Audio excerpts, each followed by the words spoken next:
ল'ৰা ছোৱালীয়ে মোক সুধি আছে যে এডিআৰই ৰিজাল্ট কেতিয়া দিব।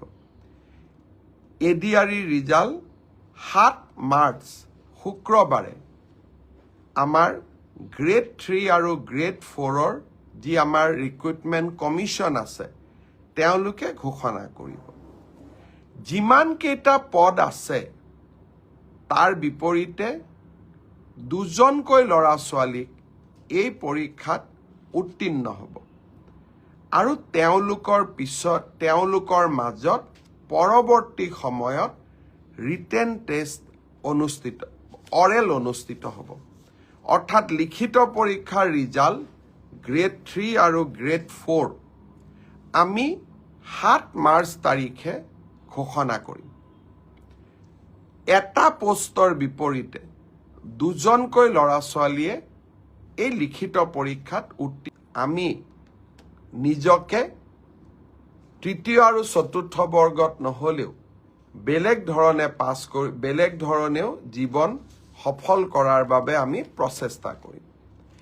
বহুত ল'ৰা ছোৱালীয়ে মোক কৈ থাকে যে চতুৰ্থ শ্ৰেণীৰ পৰীক্ষাত BA পাছ কৰা ল'ৰাইও পৰীক্ষা দিছে। এতিয়া কথাটো হ'ল আমি কোনোবাই যদি নিজকে চৰকাৰক ফাঁকি দি পৰীক্ষা দিয়ে তদন্ত নোহোৱালৈকে মুখ্যমন্ত্ৰীয়ে গম পাব নোৱাৰে। কেতিয়াবা আপোনালোকে এনেকে মোক ফেচবুকত লিখে, টুইটাৰত লিখে যেন মই চব গম পাওঁ। কোনোবা ল'ৰা এজনে যদি BA পাছ কৰিও নিজৰ যোগ্যতাটোক লুকুৱাই পেলাই চতুৰ্থ শ্ৰেণীৰ পৰীক্ষাত আবেদন কৰে, মুখ্যমন্ত্ৰীজনে কেনেকে গম পাব? আপোনালোকে খবৰ দিব। আপোনালোকক আমি সুবিধা দিম যে এনে যিসকল লোকে আপোনালোকে দেখিব যে লিখিত পৰীক্ষাত পাছ কৰিছে কিন্তু এডুকেশ্যনেল কোৱালিফিকেশ্যনক তেওঁলোকে লুকুৱাই ৰাখিছে, আমি সুবিধা দিম আপোনালোকক অভিযোগ দিয়াৰ বাবে, যাতে অৰেল পৰীক্ষা হোৱাৰ আগতে বা মৌখিক পৰীক্ষা হোৱাৰ আগতে আমি আপোনালোকৰ অভিযোগবোৰ নিৰ্দিষ্ট ইউনিভাৰ্চিটি লগত কথা পাতি আপোনালোকৰ অভিযোগবোৰ যাতে আমি নিষ্পত্তি কৰিব পাৰোঁ। আৰু এটা পৰীক্ষাৰ বিষয়ে মই জনাব খুজিছো, সেইটো হ'ল post graduate teacher. Post graduate টিচাৰৰ ক্ষেত্ৰত মোক বহুতে সুধি আছে ৰিজাল্ট কেতিয়া দিব। কিন্তু পোষ্ট গ্ৰেজুৱেট টিচাৰৰ পৰীক্ষা হৈ যোৱাৰ পিছত ইয়াৰ যি আনচাৰ কি আছিলে সেই এনচাৰ কি আপোনালোকৰ সন্মুখত আমি দিছিলোঁ। আপোনালোকৰ মাজৰে বহুজনে এই এনচাৰ কিখিনিক প্ৰত্যাহ্বান জনাইছে, অৰ্থাৎ চেলেঞ্জ কৰিছে 2-3টাৰ ক্ষেত্ৰত। ইয়াৰ ক্ষেত্ৰত সিদ্ধান্ত ল'বলৈ 11 মাৰ্চ তাৰিখে এক্সপাৰ্ট কমিটি তেওঁলোকে এখন বৈঠক আহ্বান কৰিছে যে যিসকলে এনচাৰ কি চেলেঞ্জ কৰিছে তেওঁলোকৰ যি আমাক কৈছে যে আপোনালোকৰটো ভুল, আমাৰটো শুদ্ধ, প্ৰতিখন আবেদন আমি পুংখানুপুংখভাৱে বিবেচনা কৰিব লাগিব, যাতে আমাৰ ভুল হলেও আমি শুদ্ধ কৰি নিজকে ল'ব পাৰোঁ।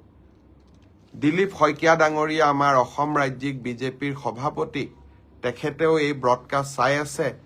দিলীপ শইকীয়া ডাঙৰীয়াক মই বহুত ধন্যবাদ জনাইছোঁ যে আপুনি এই ব্ৰডকাষ্ট চোৱাৰ বাবে অলপ সময় উলিয়াইছে। আপোনাক বহুত ধন্যবাদ জনাইছোঁ। এতিয়া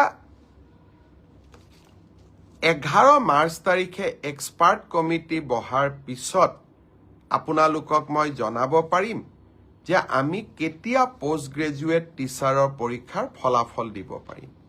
সেই ধৰণে LP ME পৰীক্ষাৰ ফলাফলৰ বিষয়েও আজি যেনেকে অসম আৰক্ষীৰ বিষয়ে মই একেলগে জনাইছোঁ, 11 মাৰ্চৰ পিছত মই শিক্ষা বিভাগৰ গোটেইকেইটা নিযুক্তিৰ সম্পৰ্কত আপোনালোকক এনেকৈ আগতীয়াকৈ জনাবৰ বাবে মই প্ৰচেষ্টা কৰিম। তাৰ বাবে আপোনালোকে মোৰ পৰৱৰ্তী অৰ্থাৎ 11 মাৰ্চৰ পিছৰ কোনোবা এটা ফেচবুক লাইভৰ অনুষ্ঠানৰ বাবে অপেক্ষা কৰিব লাগিব। পুনৰ এবাৰ আপোনালোকক ধন্যবাদ জনাইছোঁ। পক্ষপাতবিহীন আৰু মেধাক সাৰথি কৰি আমি কেনেকৈ প্ৰত্যেকটো পৰীক্ষাৰ ৰিজাল্ট দিবলৈ চেষ্টা কৰিছোঁ। যোৱা কেইদিনমান আগত অসম লোকসেৱা আয়োগৰ পৰীক্ষাত কৃতিত্ব সহকাৰে উত্তীৰ্ণ হোৱা যুৱক যুৱতীসকলক নিযুক্তি পত্ৰ দিওঁতেও মই প্ৰত্যক্ষ কৰিছিলোঁ যে কেনেকৈ অসমৰ মধ্যবিত্ত আৰু দৰিদ্ৰ সমাজখনৰ সপোনবিলাক আমাৰ চৰকাৰে মেধাৰ ভিত্তিত নিযুক্তিৰে পূৰ্ণ কৰিবলৈ সক্ষম হৈছে। তেনে যাত্ৰা অব্যাহত থাকিব।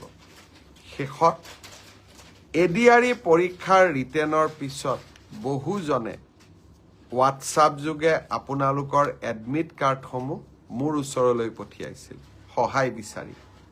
বহুজনে ব্যক্তিগতভাৱে লগ পায়ো মোক এডমিট কাৰ্ড দিছিলে যে মামা দাদা পাৰিলে সহায় কৰি দিব। মই বিনম্ৰতাৰে আপোনালোকৰ ওচৰত ক্ষমা খুজিছোঁ।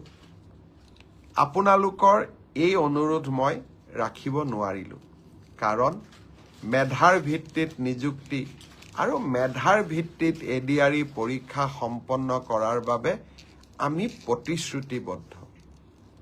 আশা কৰোঁ আপোনালোকে মোৰ অক্ষমতাক আপোনালোকে বুজি পাব আৰু আপোনালোকে মোক যেন কোনো কাৰণে বেয়া নাপায়। পুনৰ এবাৰ সকলোকে ধন্যবাদ জনালোঁ, অভিনন্দন জনালোঁ ফেচবুক লাইভ অনুষ্ঠান চোৱাৰ বাবে।